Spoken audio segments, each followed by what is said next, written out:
मेरा नाम बेबी कुमारी है। मैं खैरा ब्लॉक की हरनी पंचायत की टिटैया गांव की रहने वाली हूं और मैं बाल विवाह रोकथाम के लिए अपनी अनुभव साझा कर रही हूं। यह क्रम तब शुरू हुआ था जब मेरी खुद की बाल विवाह तय कर दी गई थी, जब मैं 10वीं कक्षा में पढ़ रही थी। मुझे आगे पढ़कर खुद का एक पहचान बनाना था। मैं खुद के लिए कुछ करना चाहती थी और एक अपना नाम बनाना चाहती थी, कुछ अपने जानकारी को लोगों को मतलब जागरूक करना चाहती थी। लेकिन मेरे पेरेंट्स ने मेरी जानते हैं कि सामाजिक भेदभाव को लेकर, उनका एक अंधविश्वास को लेकर कि लड़कियां घर में रहेगी तो एक बोझ बनी रहेगी, तो जल्दी शादी करके ससुराल भेज दिया जाए, बस इतना ही उनका अनुभव होता है। लेकिन हम लड़कियां भी आगे बहुत कुछ कर सकते हैं, बहुत कुछ बन सकते हैं, बहुत कुछ अपने आप को साबित कर सकते हैं। बस मैं अपनी शादी को रोकना चाहती थी किसी भी हाल में और आगे की पढ़ाई करना चाहती थी। तो मैंने अपने पेरेंट्स से, अपने माता पिता से बात की, लेकिन उन्होंने अड़े रहे कि नहीं, तुम्हारी शादी तय कर दी गई है तो तुम्हारी शादी होकर ही रहेगी। फिर मैंने उनसे बात करने की बहुत प्रयास की। कहा जाता है कि दुनिया से लड़ना बहुत ही आसान होता है, लेकिन जिसने जन्म दिया, जिसने मेरा परवरिश किया, उनसे बात करना बहुत मुश्किल होता है, उनको समझाना बहुत ही ज़्यादा कठिन होता है। ये मेरे लिए बहुत ही चुनौतीपूर्ण समय था। मेरे पापा ने डायरेक्ट कह दिया था कि अगर तुमने शादी से इनकार किया तो मैं खुद को नुकसान पहुंचा लूँगा। अब मैं क्या करती? मैं उस समय 10वीं कक्षा में पढ़ रही थी। मैंने भी एक शर्त रखी अपने माँ पापा से कि अगर मुझे परीक्षा देने दीजिए, अगर मैं अपनी परीक्षा में पास नहीं होती हूँ तो आप मेरी शादी जहाँ मर्जी वहाँ कर दीजिएगा, मैं कुछ भी नहीं कहूँगी। लेकिन अगर मैं 10वीं कक्षा में पास हो जाती हूँ तो मुझे आगे की पढ़ाई करने की अनुमति दी जाएगी। मेरे माता पिता ने बहुत आसानी से मान लिया, क्योंकि मैं जिस समुदाय में, जिस गांव में रहती थी, वहाँ पे लड़कियां बहुत कम हद तक पढ़ाई के दौर में थी, इसलिए उन्होंने आसानी से मान लिया। जब मैं 10वीं कक्षा के परीक्षा दी, उसमें मैं 2nd डिवीज़न से पास कर गई। तब मैं मम्मी पापा से जाकर मिली और बोली कि अब मैं 10वीं कक्षा में पास हो चुकी हूँ, तो शर्त के अनुसार आप मेरी शादी नहीं कर सकते हैं, मुझे आगे की पढ़ाई करने की अनुमति दी जाए। बस क्या था, उन्होंने बस समाज के दायरे में रहकर एक ही सवाल किया कि अगर मुझे किसी भी तरह की कोई शिकायत की मौका मिला तो मैं तुम्हें शादी कर दूंगा। मैंने भी उनसे एक वादा किया कि जो भी हमारा सामाजिक परंपरा या दायरा है, मैं कभी उसका उल्लंघन नहीं करूंगी और कभी भी आपको शिकायत का मौका नहीं दूंगी। फिर मैं आगे की पढ़ाई जारी रखी। तब जाकर मुझे खुद को लगा कि मेरे जैसे और भी बहुत सारी लड़कियां होगी जो अपने सपनों को पूरा करना चाहती होगी, जो खुद को एक पहचान बनाना चाहती होगी। क्यों ना हम उनके लिए भी आवाज़ उठाएं। तब जाकर मैं अपनी सहेलियों को, अपने गांव के आसपास के गांव को जाकर जागरूक करने लगी कि बाल विवाह क्या होता है, बाल विवाह से क्या क्या नुकसान होता है, ताकि लड़कियां इस दलदल में ना फंसे और इस बाल विवाह के अभिशाप में ना पड़े और अपने सपनों को ना तोड़े, आगे बढ़े, एक सशक्त महिला बने। इसके लिए मैं आसपास के गांव में भी जाकर जागरूक करने लगी, ताकि सभी लड़कियां उच्च शिक्षा को प्राप्त कर सके और अपनी सपनों को उड़ान दे सके। धन्यवाद। मेरा नाम पूनम देवी, घर मोहद्दीन नगर, प्रखंड हलसी, जिला लखीसराय से आई हूँ। मैं राधा जीविका स्वयं सहायता समूह की सदस्य एवं उजाला जीविका महिला ग्राम संगठन की सदस्य हूँ एवं अधिकार जीविका महिला संघ पुरुष स्त्री संघ से जुड़ी हुई हूँ। मेरे घर में यानी मेरे गांव में घर के बगल के ही शराब बनाया करते थे, जिससे हम लोगों को बहुत आने जाने बहुत परेशानियां होती थी। रात दिन शराब पीने वाला का जमकर लगा हुआ रहता था। हमारे पति भी बहुत शराब पिया करते थे। हम उनके शराब पीने की वजह से हम बहुत परेशान रहते थे। हम उनको बहुत समझाएं कि आप शराब पीना बंद कीजिए। हमारे घर के बच्चे भी परेशान रहते हैं, रोज बात बात में लड़ाई झगड़ा किया करते थे। जब 2016 में की घोषणा हुई तो हम बहुत खुश हुए, क्योंकि हमारे जैसी बहुत सारी दीदियां हैं जिनके पति शराब पीकर घर में लड़ाई झगड़ा मारपीट क्या करते हैं। इस बात को जब हम लोग समूह में रखें कि दीदी हमारे बिहार में शराब बंद हो चुकी है, फिर भी नुक छुप के शराब पीते हैं, तो क्यों ना हम लोग इसका विरोध किए करें। तो इस समूह से बात हम लोग ग्राम संगठन में रखें और अलग अलग जो ग्राम संगठन है उसमें भी इस बात को हम लोग रखें। तो सब दीदी मिलके जो शराब बनाती थी उनके घर गए और समझाएं कि दीदी जब शराब बंद है तो आप शराब क्यों बना रहे हैं, फिर भी नहीं माने और वो शराब बनाते ही रहे। तब हम लोग इसकी सूचना प्रशासन को भी दिए, प्रशासन की सहायता से वो शराब उनकी बंद हो गई।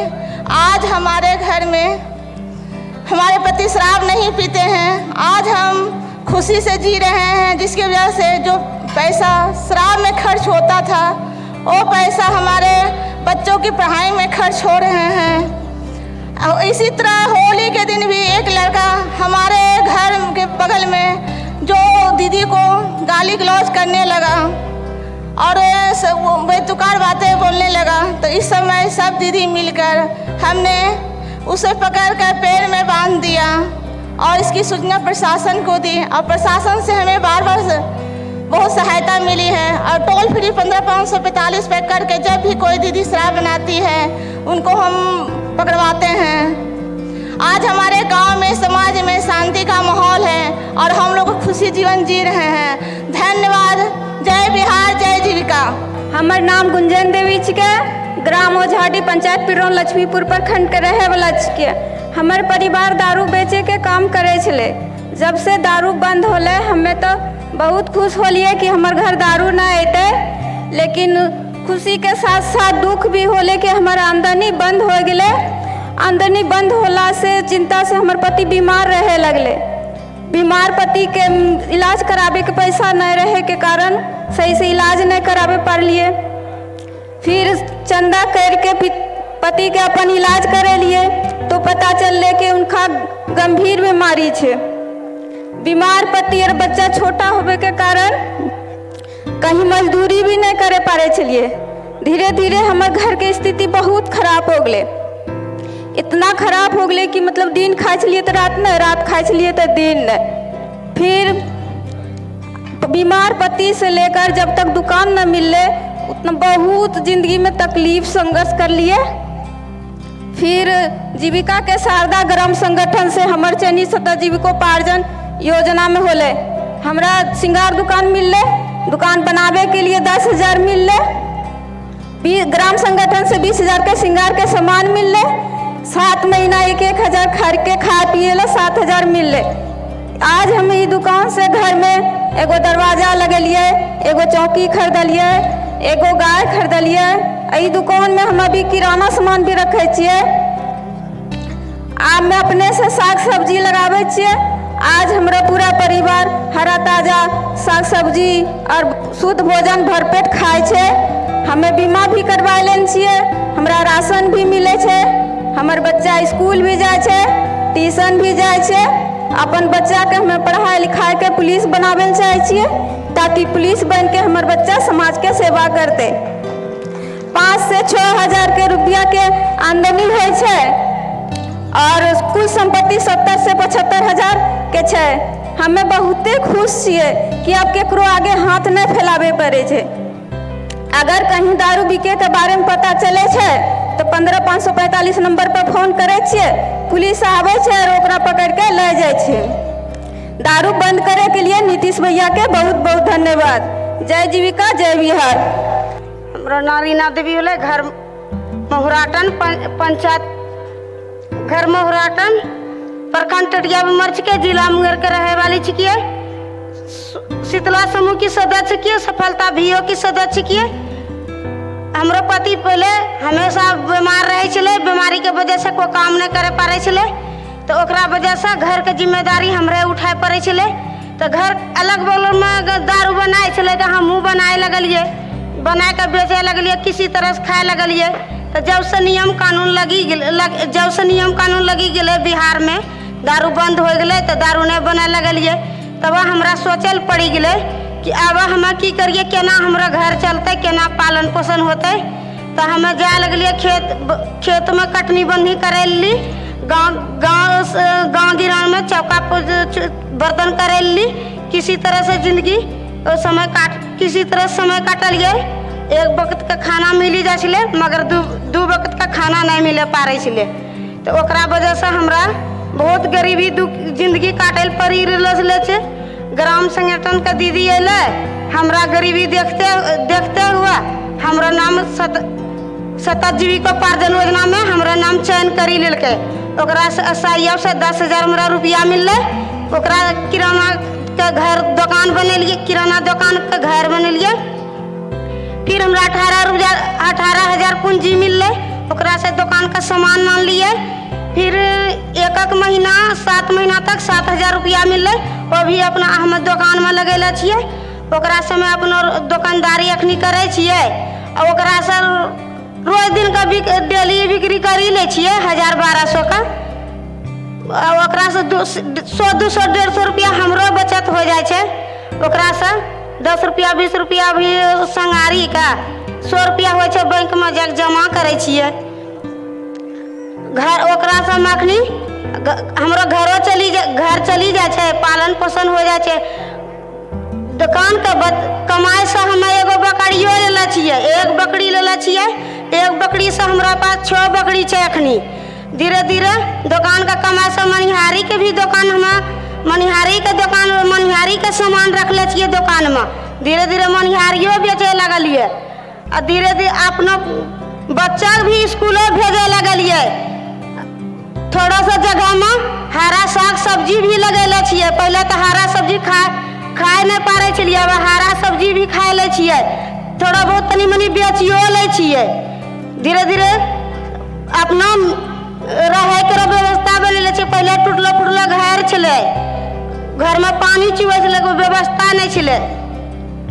हमरा ऐसा गरीब दीदी का बहुत मुंगेर जिला में गाय मिलल छे। दारू का जगह दीदी दूध बेचे छे। दूध का बिक्री करे लगले, दूध का डेली करे छे। सतत जीविकोपार्जन योजना नाने लिए नीतीश भैया का बहुत बहुत धन्यवाद दै छिए। शेखपुरा जिला बरबीघा से आई हूँ। मेरा नाम है शैला देवी। मेरा पति दोनों हाथ से विकलांग, हम पैर से विकलांग है। मेरा स्थिति बहुत खराब है, इसलिए हमको गोतनी 3 गो आती थी। उनका खाना पीना पोछा बर्तन करते थे, उसी से खाते थे। हमको इतना लाचार थे कि हम बता नहीं सकते हैं। लेकिन फिर कुछ दिन के बाद फिर एक मेरा लड़की हो गए। मेरा तीनों गोतनी हमको अलग कर दिए। अलग करने के बाद और मेरा स्थिति बहुत खराब हो गया कि ना खाने के न कोई भी कुछ भी नहीं बचा। बहुत गरीबी की, ऐसा गरीब कि हम बता नहीं सकते हैं। लेकिन फिर क्या करें, जब जीविका के दीदी गांव में चर्चा कर रहे थे, गरीब दीदी के खोज रहे, तो हमको मेरा नाम बताया कि शैला देवी पति और पत्नी दोनों विकलांग है। तो फिर मेरा नाम लिख करके दीदी ले गए और फिर जीविका के बैठक में हमको बुलाने के बाद फिर हमको बोले कि दीदी आप कुछ रोज़गार करना चाहते हैं। तो हम बोले ठीक है दीदी, हम रोज़गार करना चाहते हैं। तो फिर दीदी हमको पैसा दिलवाए 20,000। हम श्रृंगार का दुकान किए हैं। फिर उसे 10,000 का रेक हमको मिला तो रेक हम बनवाए। फिर 7,000 मिला तो हम कुछ पूंजी में लगाए, कुछ खाना खुराकी में। अब हम दुकान बढ़िया से हम चला रहे हैं। उसी चलाने से 5-6 हज़ार का आमदनी भी हो रहा। उससे हम एक सिलाई मशीन भी खरीदे हैं और उससे हम 2 बकरी भी खरीदे हैं और 10 रुपया सप्ताह में बचत भी करते हैं। और महीने में बैंक भी जमा करते हैं, 15-16 हज़ार रुपया बैंक में भी जमा करते हैं। और बच्चे को भी स्कूल भेजते हैं, ट्यूशन भेजते हैं। और अब जीने का बहुत हमको सहारा मिला। जीविका के द्वारा से हमको जीने का सहारा मिला। जय जीविका, जय बिहार। मेरा नाम है सुकरिया देवी। मैं दामोदरपुर पंचायत से हूँ, जिला लखीसराय, गांव के नाम औरैया। भविष्य बीओ के सदस्य हूँ। कोची का मेरा परिवार के दारू ताड़ी के काम करे हलखिन। दारू ताड़ी सरकार बंद कर दलखिन, बेरोजगारिया हो गलियन। खेती गृहस्थी में काम करके बाल बच्चा के पालन पोषण करे हलखिन। जब से पति गुजर गलखिन सारा जिम्मेवारी हमरे पर आ गए। सारा जिम्मेवारी अला पर किसी के घर में काम करो हलिए तो खाना मिलो ले, बाल बच्चा के नहीं करो हलिए तो नहीं मिलो हले। किसी के चूल्हा चौकी भी धो हलिए, बियाह शादी में जा लिए तो बासी कुसी पूड़ी उड़ी धो हले। 100 गो रुपया में दिन भर ओकर घर में बर्तन धोबे पर जा हले। तो जीविका से ने हमरा दीदी अयलखिन, कहलकै कि जीविका से दीदी अयलखिन, कहलखिन कि दीदी जुट जा जीविका। हम कहलिए दीदी हमरा पास 1 रुपया नहीं, हम कैसे जुटिए दीदी जीविका में। कहलकै नहीं दीदी तुम्हारा लखे सरकार दे रहा है बहुत पैसा, सतत जीविका पार्जन योजना से रोजगार आ रहा है। कहलिए ठीक है दीदी जब कहो हो तो जुट जाइए। तब जुटला के बाद में सतत जीविका पार्जन योजना से हमरा नाम अयलखिन तो 20,000 के दुकान के सामान मिललखिन, किराना के दुकान। तो वो दुकान किराना के दुकान मिल गलखिन, चलाइला किराना के सामान मिलला के बाद में आज हमें दुकान के 7,000 रुपया का महीना के 7,000 रुपया खाए के लिए दलखिन और 10,000 रुपया गुमटी खरीदे के लिए से। आज 10,000 रुपया गुमटी खरीदे के लिए से सब मिला के हो गलखिन 37,000 रुपया। सब मिला के 37,000 रुपया आज दुकान चला के हमार बाल बच्चा भी दाल भात सब्जी खा रहा है। आज हमार बाल बच्चा पढ़ रहा है स्कूल में जाके, आज हम बहुत खुश हूँ। आज हमारा यह दुकाने से कमा के आज भी बकरी पालन भी कर रहा हूँ। आज हम दुकाने से कमा के बैंक में 60,000 रुपया धरा हूँ। आज भाई विकलांग था, उसको शादी में कुछ भैया के मदद किया है। आज हमें कमा के बाल बच्चे बहुत खुश हूँ। हमरा ऐसा आज हजारों दीदी खुश है। जय जीविका जय बिहार।